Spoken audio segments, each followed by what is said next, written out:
Welcome to Pod Save America. I'm Jon Lovett, and joining us, you know him from The Bulwark.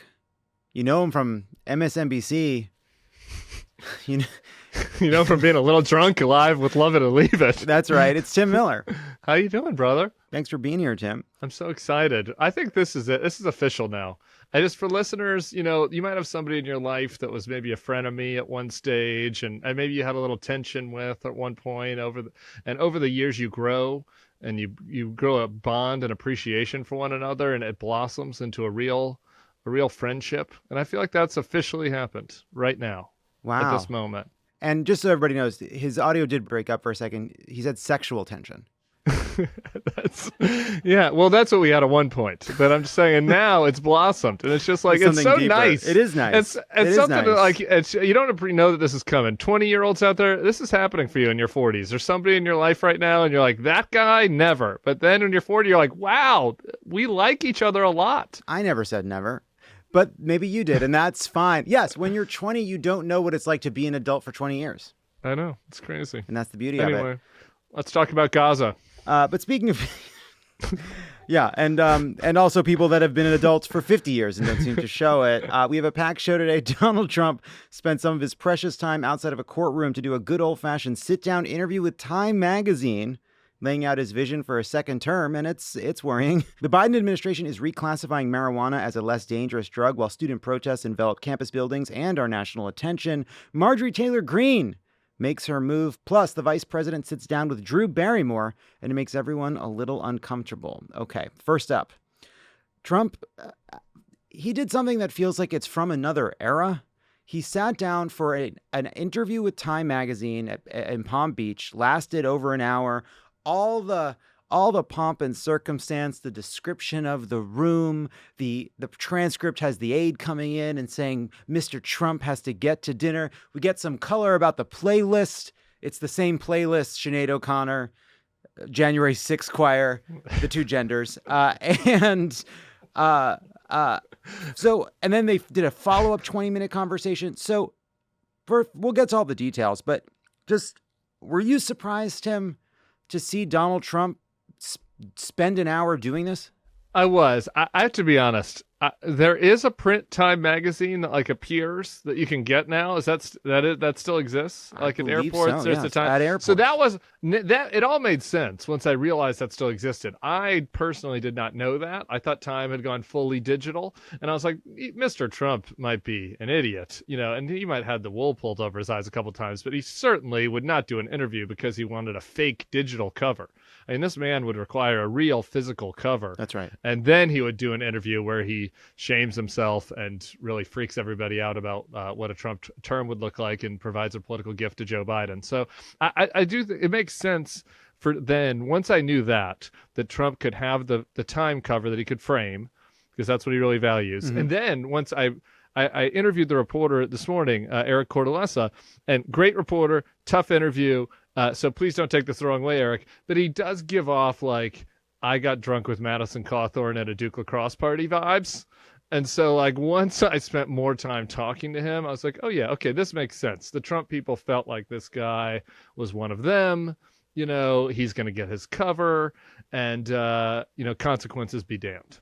Yeah. So the 1980s Trump brain is, Time magazine. I want to be on Time magazine. I want to be on the cover of Time magazine. I also associate Time magazine now with the kind of downfall of Newsweek and U.S. News, but it's different. But there was the other piece of this too, which is let's say you were thinking about this in a more traditional way.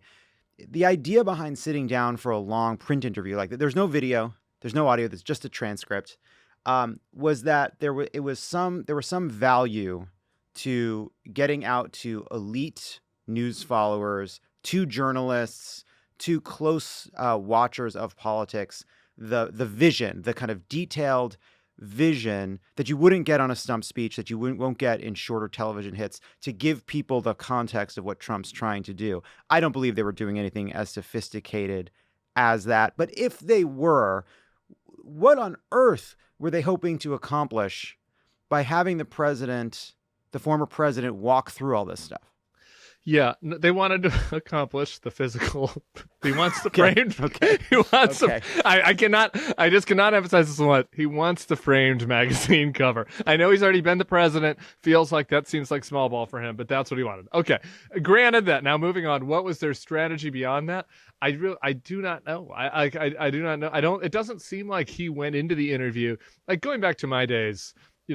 We certainly had some fails with my candidates, but if Jeb was going to do a long sit-down interview, certainly sometimes he would get stumped or he'd say something wrong, but we would at least have like a proactive message we were trying to get across, right? That if you looked at the transcript, you could see that he was coming back to this, whether it was an issue or whether it was a argument that he was trying to put forth.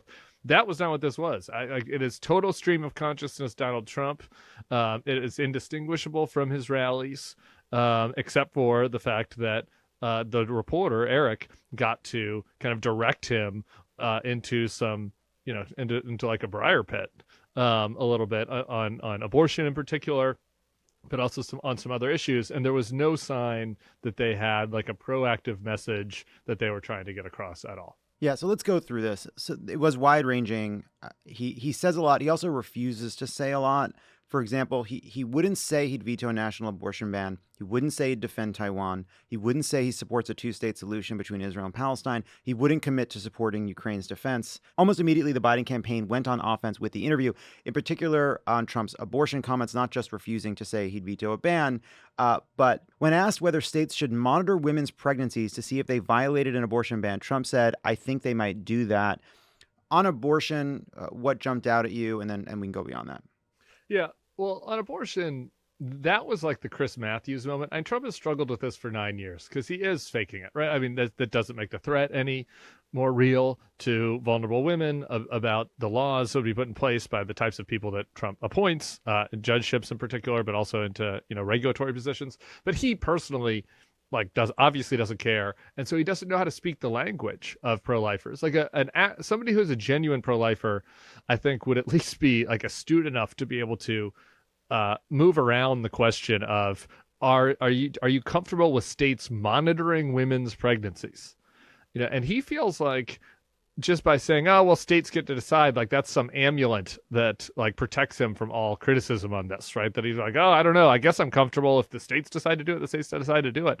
And that is a crazy view, right? That is going to be very useful to Biden and ads, where he says essentially, if during a Trump presidency, states want to monitor women's pregnancies so they can determine how far along they are in the gestational period in order to determine whether or not they would have access to an abortion, that is deep state 1984 type shit targeting women. And he just walked right into it. I think in large part because he hasn't thought about this stuff deeply at all. Never even occurred to him that there might be a question about whether a woman is at 6 weeks or 9 weeks, right? Like none of this stuff. He hasn't thought through any of this. And so he's just like, yeah, I guess if the states want to monitor women, they're going to monitor women.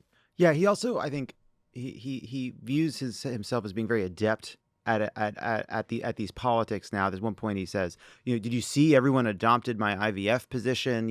He was asked about what his policy position is going to be on mifepristone. His only response, by the way, he didn't say what it would be, but he says it won't be very surprising, which I took to mean whatever he says, he really hopes people don't pay too much attention to it. Now, the mifepristone thing was funny because he says in the first interview, which is poolside with the Cougars at Mar-a-Lago and the well-done steaks, during that first interview, he's asked about his position on mifepristone, and he's like, I've got a great plan. Won't be that surprising. It'll be out in 2 weeks. Then there's a follow-up phone interview 2 weeks later, and the first question is, are you ready to share your mifepristone? Another 2 weeks. It's just like the Obamacare, the healthcare plan. So he still doesn't have that.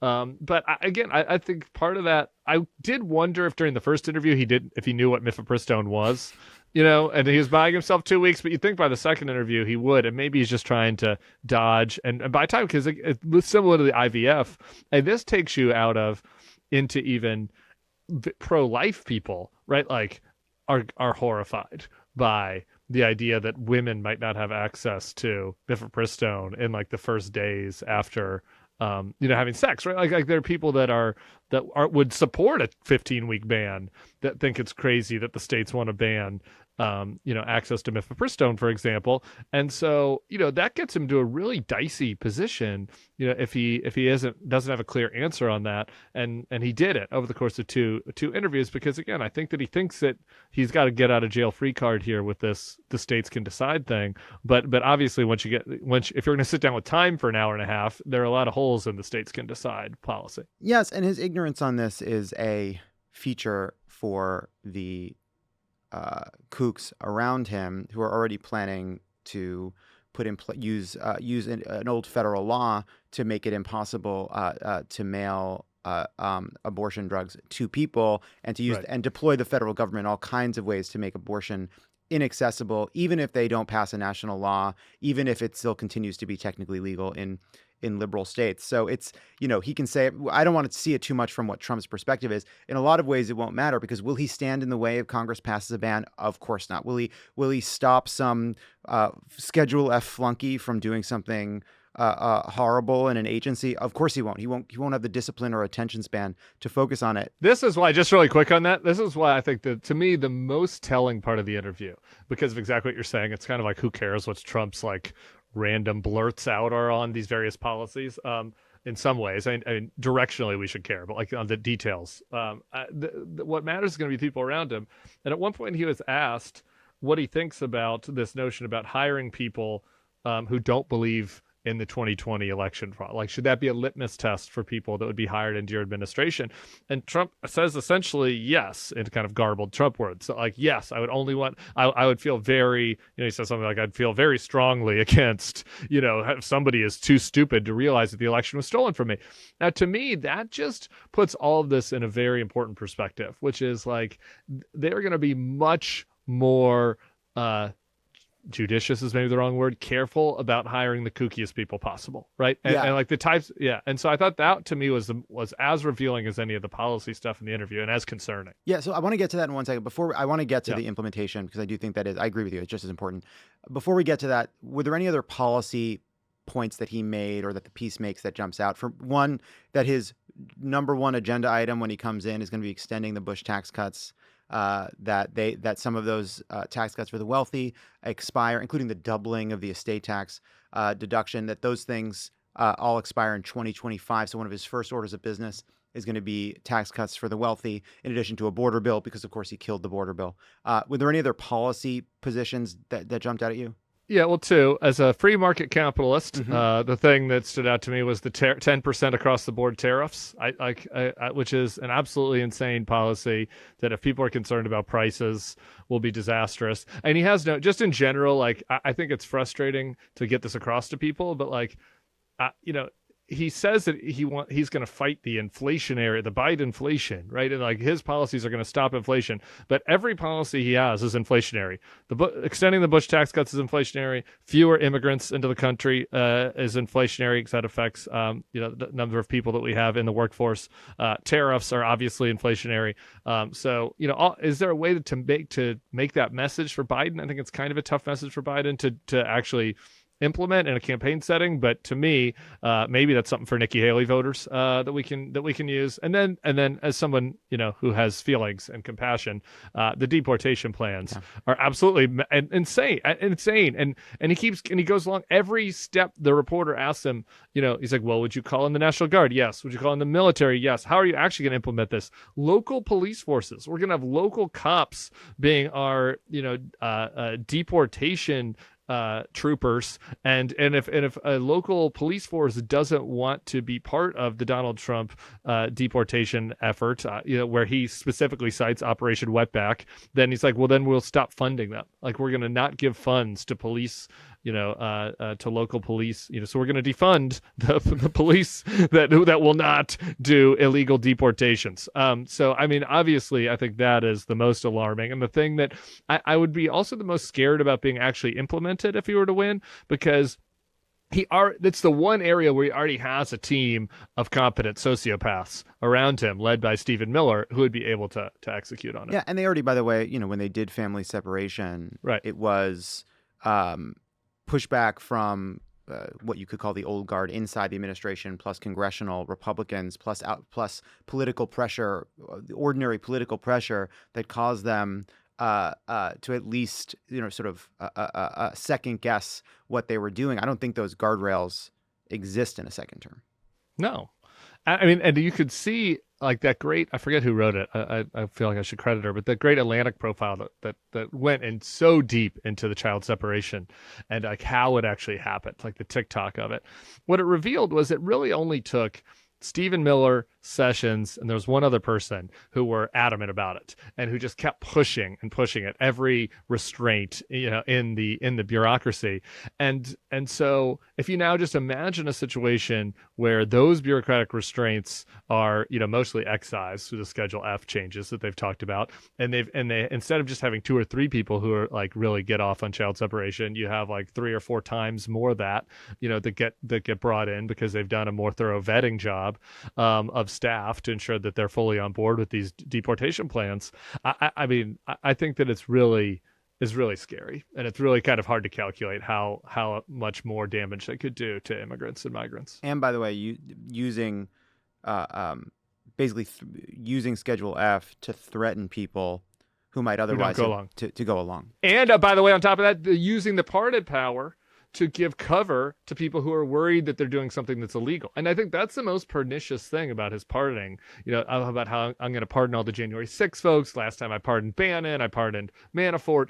Now he basically would be sending a signal to, the shock troops, as Bannon calls them, that like they can go ahead and not worry if they're running afoul of various immigration laws while they execute these deportations, because if some rogue liberal judge that Joe Biden appointed or some prosecutor goes after them, Trump will just pardon them. So I think the combining of the pardon with the Schedule F, I think it like really creates a very different environment for them in a second term. So I want to talk about I'm glad you pulled out the imports, the tariffs, and immigration. I think the immigration policy is absolutely horrifying, but I do want to get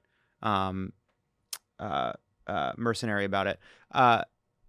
One of the challenges, right, is you want to tell people on imports, right? Hey, if Trump puts a 10% tariff on all these imports, it's actually going to cause the kind of inflation that's been bothering you for years. But I do think the problem is that a lot of people sort this into a made in America, American manufacturing bucket, rightfully so.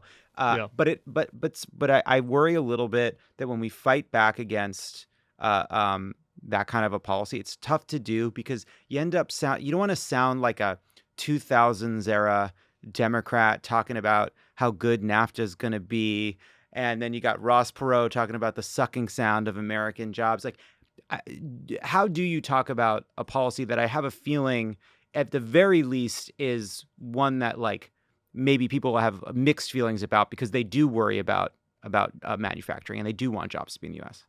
Yeah, I mean, and Joe Biden kept a lot of his tariffs, right? So, and he doesn't have a clean message on that. To me, I think it's a negative message that is specifically targeted towards my people, like the Haley voters, the former Republicans, right? It's like, I don't know, maybe you're running these ads just on Brett Baer's show or something, or in the Wall Street Journal. But I think if you combine that Trump was actually pretty mean to Bibi too. I don't want to get into that stuff later, but Trump was pretty harsh on Israel. I don't think can be seen as a reliable partner for Israel, based on his comments in this interview. The tariffs, if you combine the threats to take out of NATO, this is not a huge segment of the population, but I think that you can micro-target some people in the Atlanta, Philly burbs, that have been traditional Republican voters that might be responsive, that also are responsive to the democracy message. And you can layer on top of that, this guy's going to do a 10%. They do like that for that crew, like the 10% tax on tariffs. They respond to it like I would. Like, this is going to be horrible. This is, anti-market. This is going to increase costs.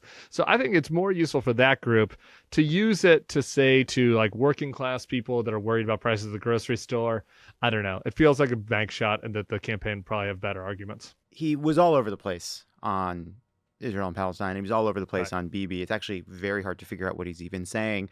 This is always the problem when anyone tries to kind of, I don't know, mediate what Trump says into something coherent. And that, by the way, that's not a judgment of the journalist or the piece, because the piece is very clear. Like, he is contradictory, and I do think like the reporter really does follow up and push back and come back to things. Trump is just, he's just it's sand through your fingers.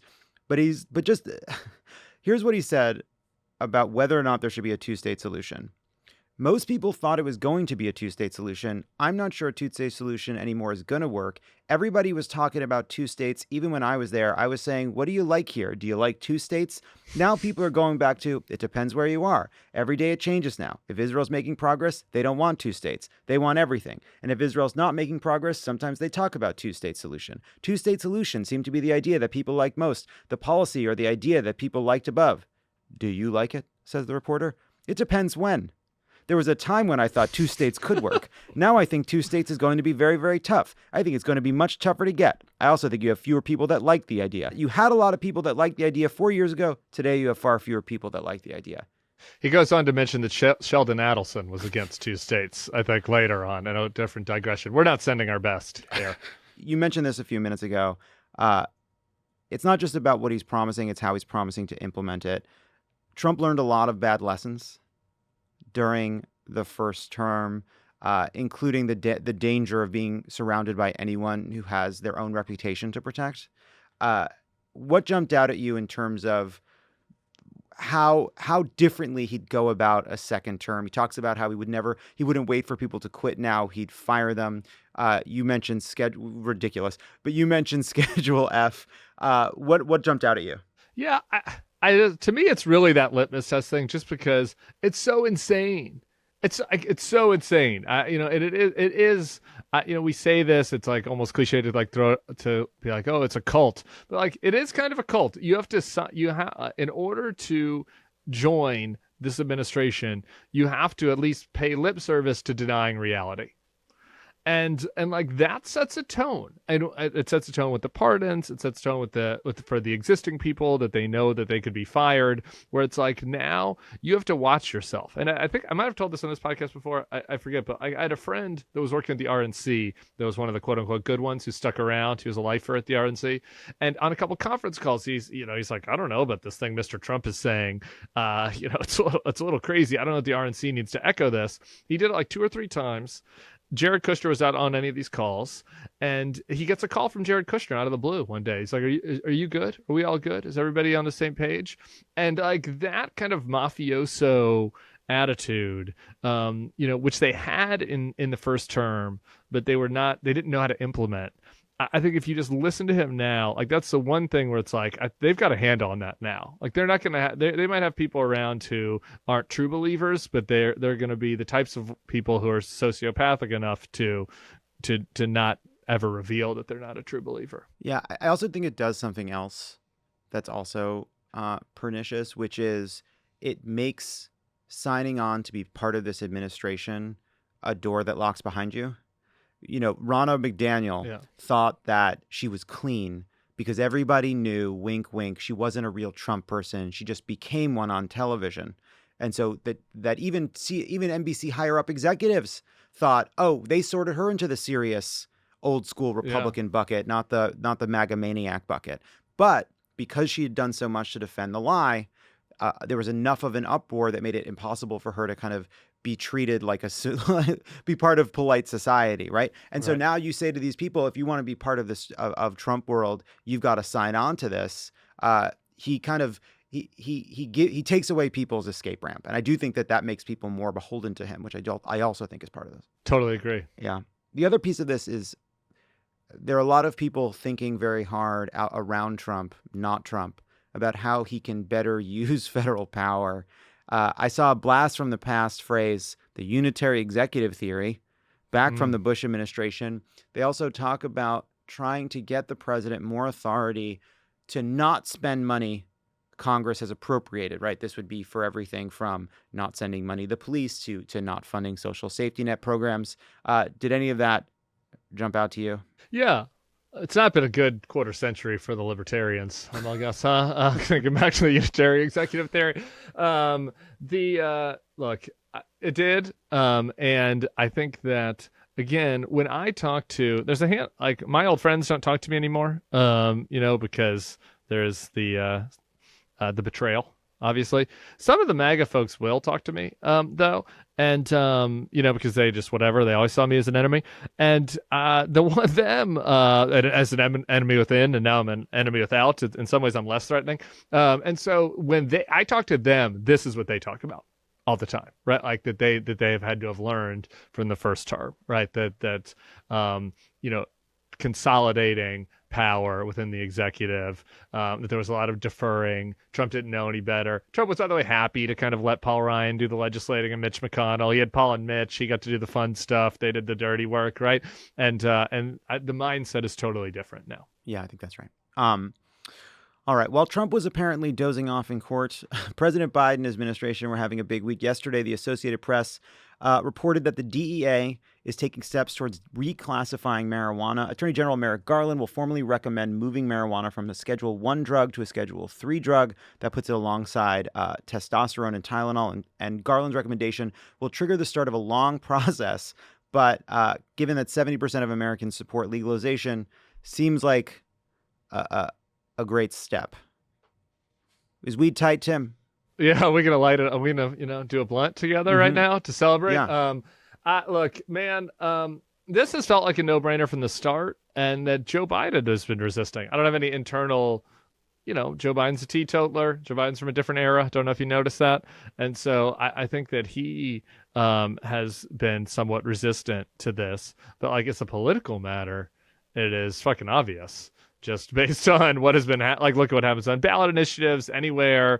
I mean, like in Missouri, they passed a kind of marijuana decriminalization, or maybe it was medical, but Missouri has moved basically into Alabama territory when it comes to voting for Republicans, and voting for far right Republicans in blowout elections, and on the same ballot, they are voting for liberalizing marijuana laws. So it seems like a no-brainer from that perspective. As a motivation tool, I do wonder, I guess maybe I'd throw that question back on you. Is it kind of too late?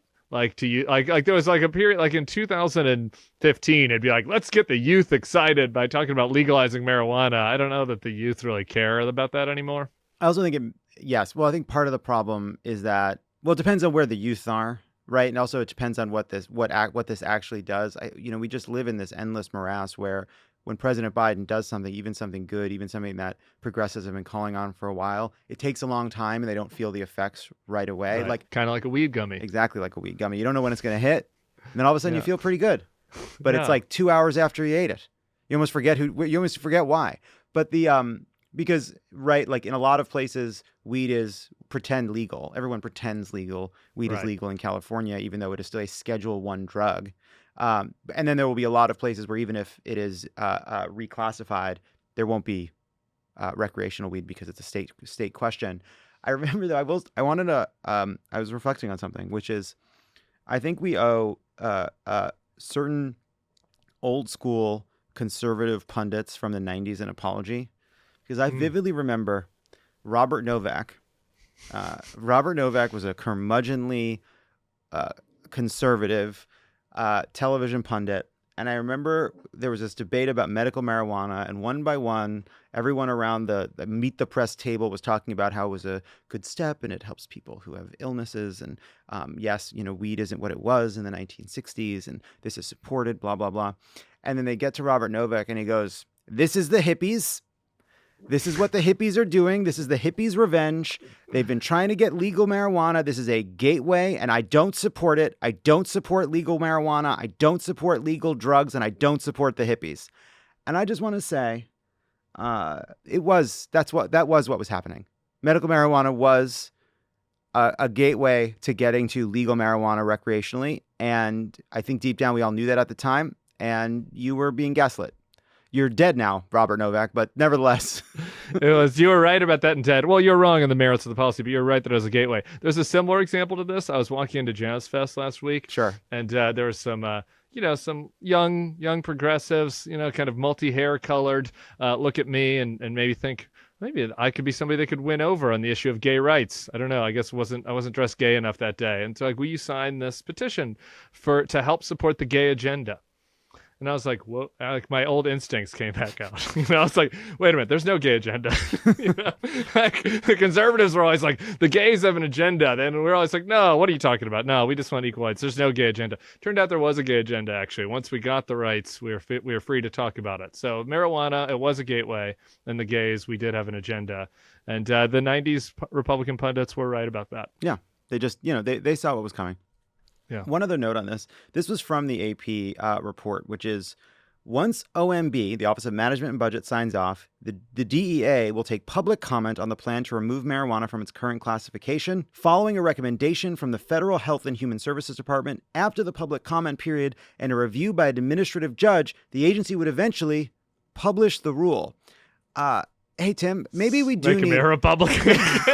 Maybe we do need a Trump's cleansing bureaucratic fire. Yeah, I mean, I do think we could probably get rid of a few bureaucrats. I do. I maintain that view. I do have to say it.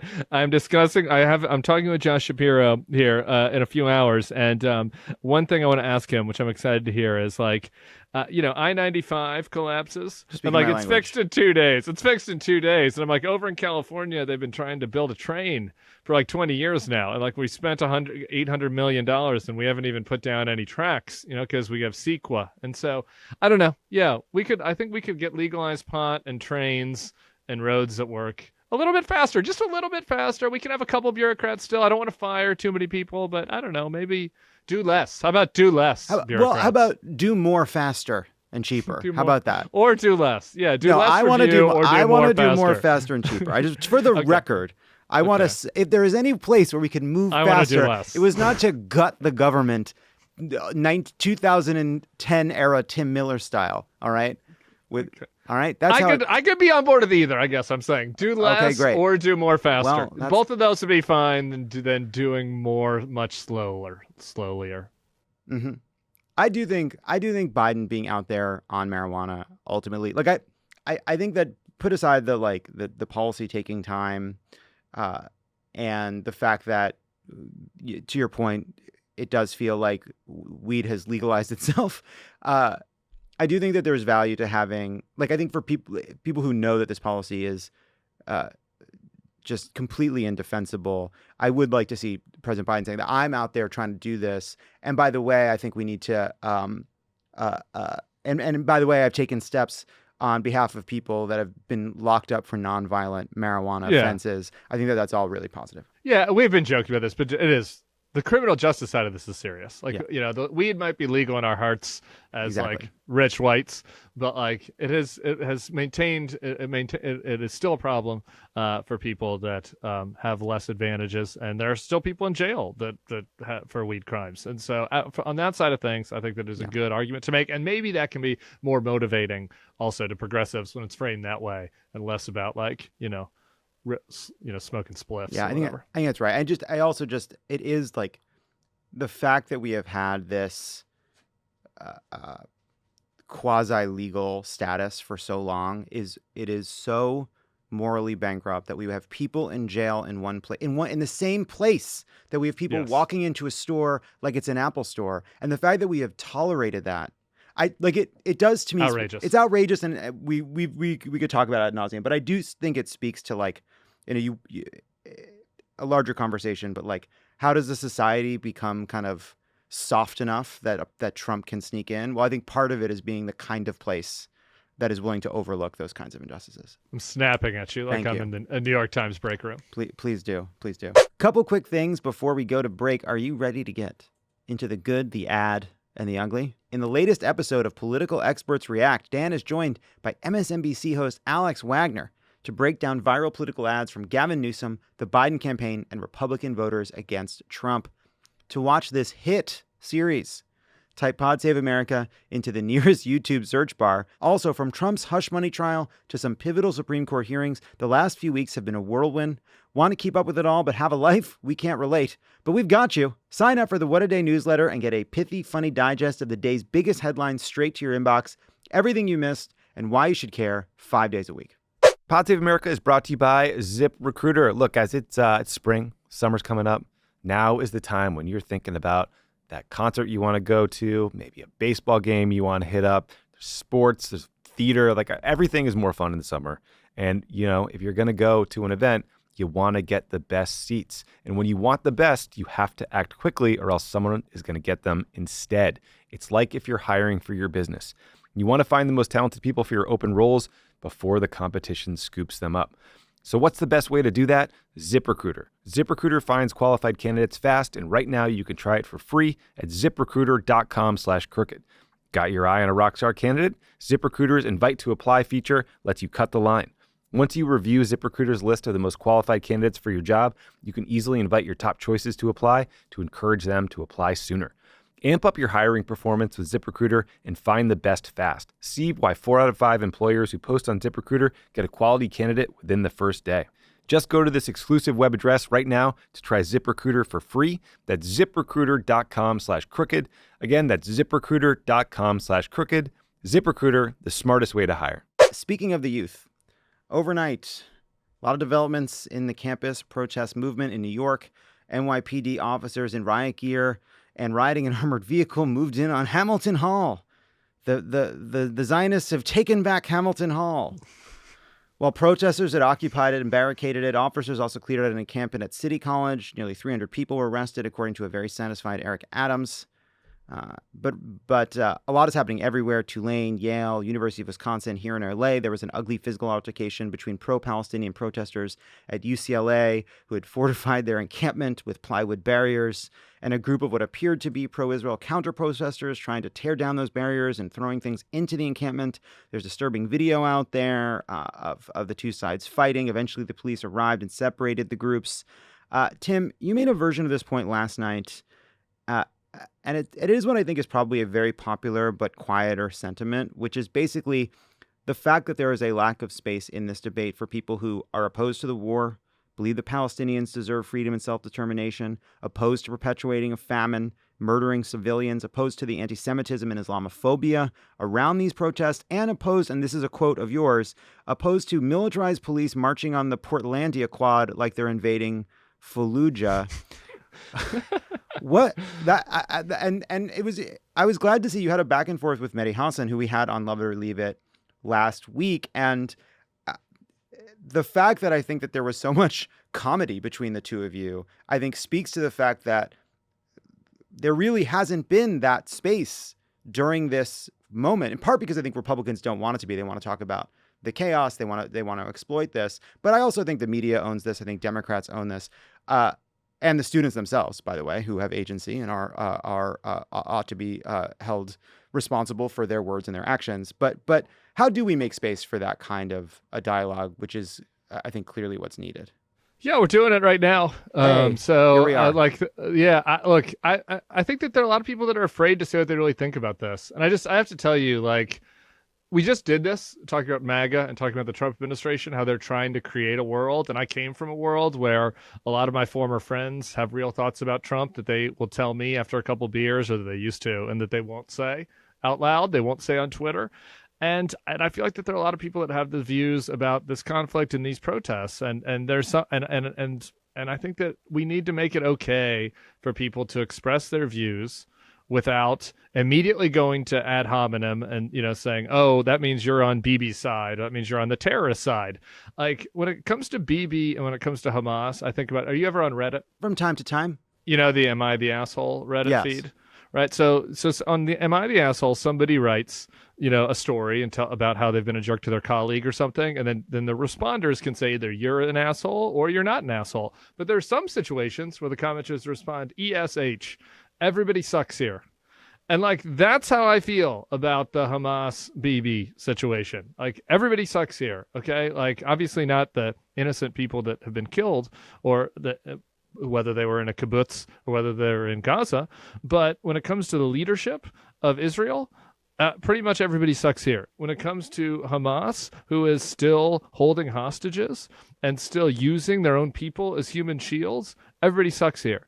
And unfortunately, I feel that way a little bit about the Colombia situation, where I think there are many protesters who are very earnest in their protest against the war. And I think Mehdi, and this was part of me and Mehdi's exchange yesterday, where Mehdi's like, well, Tim, the reason why they're not protesting Hamas is because we're not giving weapons to Hamas. And they're only protesting Israel because that's, where we have some, control in our democratic government. And I'm like, okay, I guess that's fine. But it'd be nice to have, if the protests also included some people with signs that said, by the way, Hamas sucks too. And unfortunately, what I see in those protests are a couple people that have like Hezbollah flags, or a couple people that are like, Jews should go back to Europe or America where they came from, which is just ahistorical, or glory to our martyrs. All that stuff makes me uncomfortable, and it's not to impugn everybody that has very real, earnest concerns about the humanitarian crisis, but I would like to see a little bit more. If the goal of these protests is, hey, we need a ceasefire, then we should also at least be expressing that we're pretty upset about the main party that's preventing us from a ceasefire right now, which is Hamas.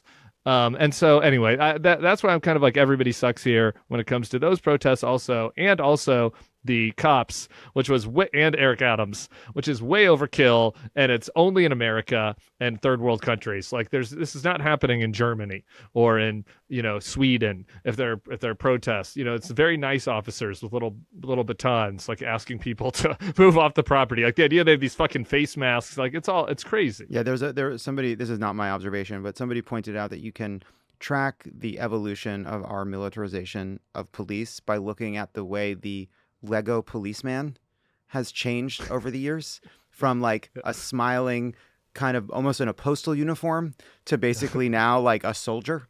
I agree with what you're saying. I do think that like one of the ways our brains are all collectively pickled from years of political coverage that treats everyone like a pundit is we kind of bounce back and forth almost without noticing between what is sort of morally righteous versus what is effective. And and now I have nothing in both, right? Like you are correct. Like it is both, I think, less effective and I think less, morally defensible to not make denouncing Hamas's holding of hostage a part of what you're trying to protest. But then sometimes I also think just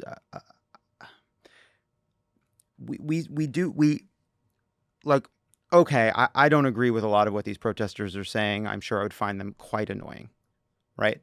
However, they have successfully drawn attention to what is the urgent moral crisis, which is not what's happening to students, but what is actually going on half a world away, where children and civilians are being killed, where there seems to be no end in sight to this conflict, even as a ceasefire is being negotiated. And then I think, well, you know what? It doesn't really matter that I disagree with what these protesters are saying on the larger issue, or the fact that I find the ramifications of their views abhorrent, because what it would actually mean to achieve what they claim to be their goals. I find it abhorrent, because what they are actually protesting right now is something that I completely agree with, which is the inhumane and despicable conduct of this war. And I don't want to be a person who makes the same mistake that a lot of people make when they look at a protest, which is get sucked into a debate over its tactics and methods, rather than putting aside the longer term problems with the BDS movement or the ways in which I disagree with it, but rather what are they drawing attention to, and are they right to do it? Yeah. I'm with that. I get it. I think about that for sure. And maybe you could argue there's been some success there. And the fact that there's some more, food trucks are getting in, would that have happened without I don't know. Would that have happened without the protests? It's hard to do that counterfactual. I will say this though. There's just not another situation for a group besides Jews where it would be acceptable in polite liberal society to like hold a protest where people are just where they're members of the protest that are dehumanizing and personally attacking people from a specific religious or ethnic group. Like, it's hard to imagine that being acceptable in liberal society targeting any group except for Jews. And so I just like there feels like there should be a way. There's not. It's a protest, right? There are going to be a lot of people out there. You can not pick one sign. Like, sure, like there's no way to totally control every protester sign or chant. And there have been some gross chants from the pro-Jewish counter-protesters, by the way. But like, if at a broader enough level, there's a certain group that doesn't feel safe and they feel like they're being attacked, like there would be more widespread condemnation about that. I think if that's other groups, and I think that's upset a lot of Jewish people and a lot of people that are allies of Jewish folks or just observers of the situation. Yeah, I agree. Rightly. I agree. I agree with that. And at the and now the response is right. Well, there are also Jewish students who are part of these protests. But Sure. I think that the issue, right, is like, why, right? Why does this happen, right? Why does there, even if most of the protesters, while saying things that I think ultimately would resort into a cataclysm for millions of Jewish people in Israel, they're not shouting anti-Semitic statements. They're not shouting slurs. Right. But people that do that are drawn to the outskirts or are inside of these protests. We saw one of the leaders in Colombia, which has also gotten an absurd amount of attention, but Sure. nevertheless saying horrible things. Came to attention. Shocking that person is still was walking around until it drew national embarrassment for the school. But I do think that that's a question, right? Why does this draw this kind of anti-Semitism? And I think it is because this line between anti-Zionism and anti-Semitism is a hard one to draw. And I see it myself where you see this word Zionist being thrown at people in a way that it does get my back up because it's so quick to be thrown as a slur.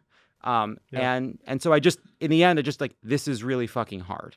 Yeah, it's a liberal Zionist. It's the liberal Zionist. Look, I have a lot of friends like this that are in Israel that are liberal Zionists that were in the streets protesting Bibi, that believe Israel has a right to exist, that love Tel Aviv as just a beautiful city that's a very gay city, by the way, and a really diverse city, and have moved there and love being there. And they protested Bibi. They do not like the Likud government, but they believe Israel has a right to exist, and they dress visibly Jewish, and they have the Star of David necklace or whatever, and they're being treated like shit by their friends, like on social media, and by some of these protesters. They're being treated terribly. And so, yeah, sure, they're anti-Zionist Jews that are part of the protests, but like that group, they didn't do anything wrong. Like they're not bombing Hamas. Their friends or relatives or acquaintances got killed by Hamas, right? And all they're trying to say is we have a right to exist too. And we want to have a right to exist peacefully, and we want the Palestinians to be able to get aid. Like those people aren't doing anything wrong, and they're being treated very poorly by the protesters. Is that the acute problem? Like are their feelings as important as the dead Palestinian kids? Of course not. That's why you always have to caveat. That's why you have this conversation every time you say that. Yeah, everyone sucks here. A lot of people are getting screwed here, but it's worth saying though. I think it's worth saying for another reason, which forget the like tone policing in addition to the baton policing that's going on.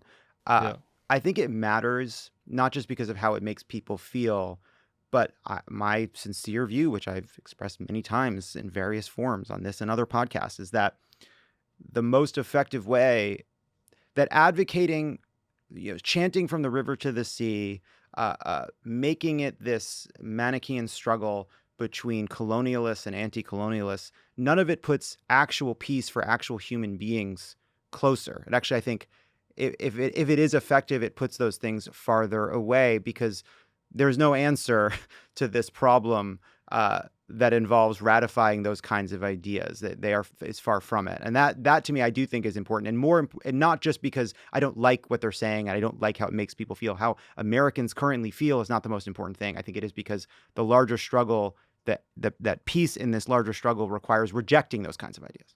Yeah. You just have me on. You just want to just peel away the onion and just, find, you're like, I want to bring up tariffs. I want to dunk on progressive protesters. Let's talk about student. Don't characterize it that way. Don't fucking characterize it that way. You're doing it. It's intentional. I get it. That's fine. I'm happy to do it. I'm happy to be your little, I don't know, token. Okay. So before one last crass political question about the situation, which is, Republicans like this. They like the chaos. They like trying to drive a wedge between Democrats and their Jewish constituency. How worried are you about it? And what would you do about it? Many constituencies, not just the Jewish constituency, youth, Arab. Yeah. just broadly people of color. I think there's a lot of folks that have genuine unhappiness and concerns with the situation. It's a wedge. So, yeah, look, I think that the Republicans do see this as a political opportunity. They do not see any, with maybe the exception of like the one or two random libertarians who are in there. Our friend Justin Amash is gone, so maybe there aren't any good ones left. They don't mind seeing the cops with their batons, going in there and knocking some heads. They think that's a winner for them. Donald Trump, I think, bleated end the protest now. Like there is no nuance here. Jared Kushner's talking about building Mar-a-Lago, on the Strip in Gaza. So they think it's a winner across the board. They might be right. And I think that it's concerning. It is concerning if there are, young voter the Joe Biden has a very fragile coalition, which includes people that are quite Israel sympathetic in the Democratic coalition, but also kind of the swing voters, who left the Republican Party over Trump, that are not happy with him. The young voters are in his coalition. Dearborn voters are in his coalition. I mean, so he has to navigate a very broad and wide coalition that has very different views on this. Republicans are happy to take advantage of it. Meanwhile, Donald Trump's coalition is like mostly either pro-Israel or totally anti-Semitic. So it's a little bit less. It's like less of a tightrope. Yeah, well, but it's interesting that it is less of a tightrope because of what you just said. But I do think what I was getting at, right, is that yes, this is an issue that what is happening in Gaza is potentially alienating key constituents Biden needs, like Arab voters and young voters, while at the same time the Republicans are trying to exploit the protests without really regard for the views of those young people or those Arab voters in Dearborn. They're trying to go for, they're trying to kind of use the chaos. They're trying to say that Jews are unsafe, right? They're trying to go after that constituency specifically. For sure. Yeah. And I think it's working. It's alarming to me. But anecdotally speaking, this 1%? Is this 2%? I don't want to overstate how big of the audience this is. It's a pretty small demographic, but it could be important in Atlanta. Could be important in Philly, which is Wall Street Journal reading conservatives who are either Jewish or kind of have strong foreign policy hawks that were turned off by Trump because of his dabbling in anti-Semitism and because of his isolationism.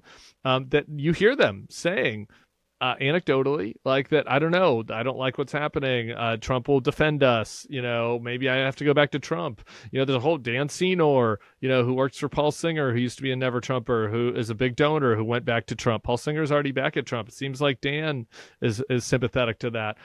You see this, and I was actually just with someone today, who said that their friend, who's Jewish, who said that their friends, they have friends that feel this way. So is that going to change by November? Will cooler heads prevail? Hopefully. But I do think that there is a small demo of group voters that were traditionally Republican, that were gettable for Biden, that are, that are starting to lean back towards Trump over this. I find that asinine, just to be abundantly clear, I find that asinine and insane that on the issue of anti-Semitism, you would go back to the person that had lunch with Nick Fuentes and Kanye.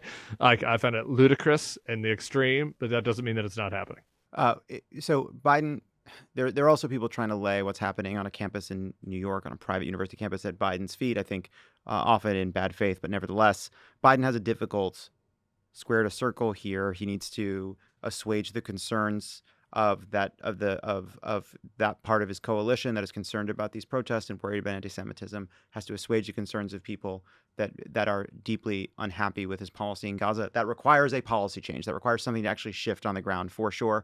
But what would you like to see Biden say if there's anything he's not saying?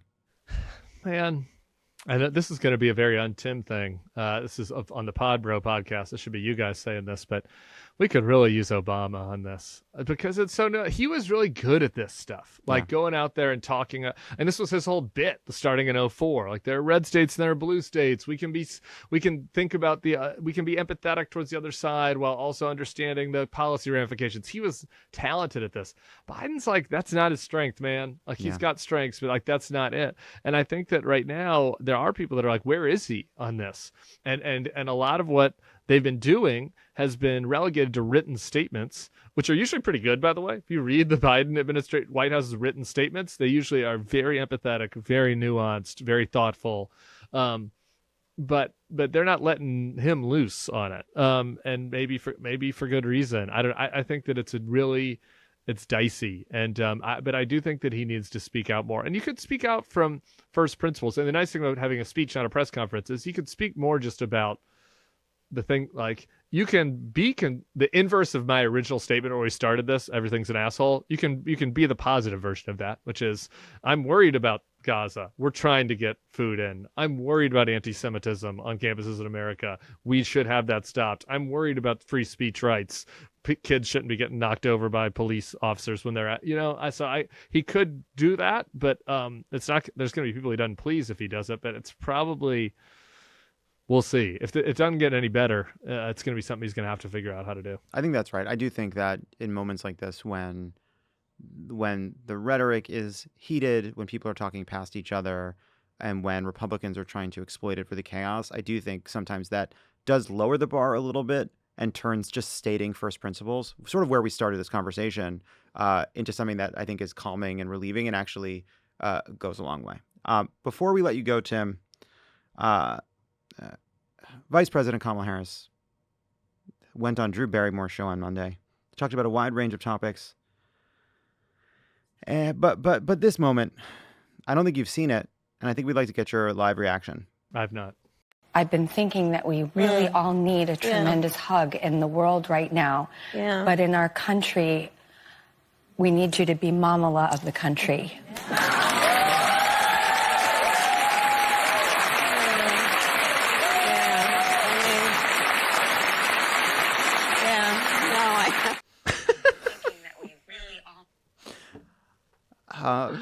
Made me very uncomfortable. It made me very uncomfortable. It made Kamala very uncomfortable. I know. I like that. I like this. Like, what is going on? He's like, is she about to touch me? It's what everybody. We don't need any politician to be mom. We don't need to be Mamala. We don't need to be Dadala. We don't need a national dad. We don't need any of that shit. It's a city where they go to write laws and regulations and to implement policies that affect our lives. They're not dad. They're not mom. I hate that shit. Me too. We need a head of government. By the way, this is fundamentally American, Lovett. Yeah. Where you're getting at. Like, this is John Adams wanted to name the president His Excellency or some shit. And George Washington was like, fuck that. Mr. President. Mr. President, we could have a Mrs. President, hopefully soon. That's it. They're one of us. They're of the people. We do not need a mom. They are not like the royal family. They don't need to be anything special. That does bother. That I'm with you on that. Also the touching. Yeah, because you had a moment where Carrie Lake touched you during, and you it was kind of similar. It was kind of similar. Different energy. I don't mind if you touch me on the shoulders. I don't know. I mean, Drew is kind of the good angel version of Carrie. Sure. It's like the same energy, but like the light versus the darkness kind of with Carrie or Drew. But they both did the double hand thing. Yeah, it's too much. It's like, you can touch me on my shoulder, we can hug, but there's something about the eight fingers. Remember when George W. Bush lost himself for a second and tried to give Angela Merkel like a shoulder rub? He it truly was just like he miscategorized like he just did something he might do like to a relative or a loved one, but he just like kind of as he was passing gave her a quick and she shivered like I've never seen a person shiver. The other piece of this too is like politics is emotional because it's serious and the stakes are very, very high. But we actually don't need these figures to assuage. It's actually the mirror of the people who say like, oh, they don't find Joe Biden inspiring. Okay. I get wanting Joe Biden to inspire other people because you want politics to have outcomes, but you don't need to be inspired because if you say, I want to be inspired, it's a little bit like, I don't know, like Louis XIV being like, bring me a show. I'd like to see something. Bring me a lovely cake and a show. It's like, that's not what this is about. Like if you're feeling worried and anxious about politics, it's not Kamala Harris's job to assuage you. It might be valuable for others, but if it's for you, it sort of should be an embarrassing thing to request. Yeah, go volunteer if you want to be inspired. Yeah. Go out in society and find somebody inspiring. That's not what the head legislator of the country necessarily. It's nice. It's a nice bonus. If you get a little tingle up your leg when the president talks, like that should be a bonus. A little cherry on top. Yeah, that's not the median requirement. Yeah, the idea that and I get where it's just a very I don't know, it's just a very Hollywood. Oh, the country needs a hug right now. The country doesn't need a hug.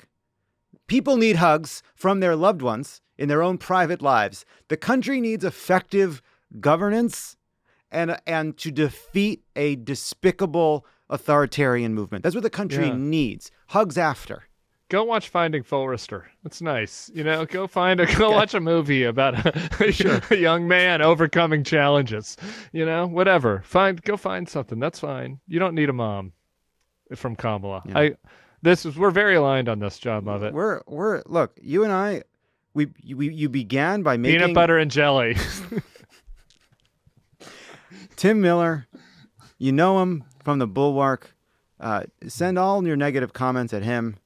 As always, great to see you, Tim, and we'll see you soon. That's great. And if you're the one person out there that agreed with all of my takes today, the Bulwark Plus is available on Substack because I spent an hour for you. All right. See you, John. I miss you. And if Tim isn't your cup of tea, don't worry. Dan and John, back Friday morning. Peace.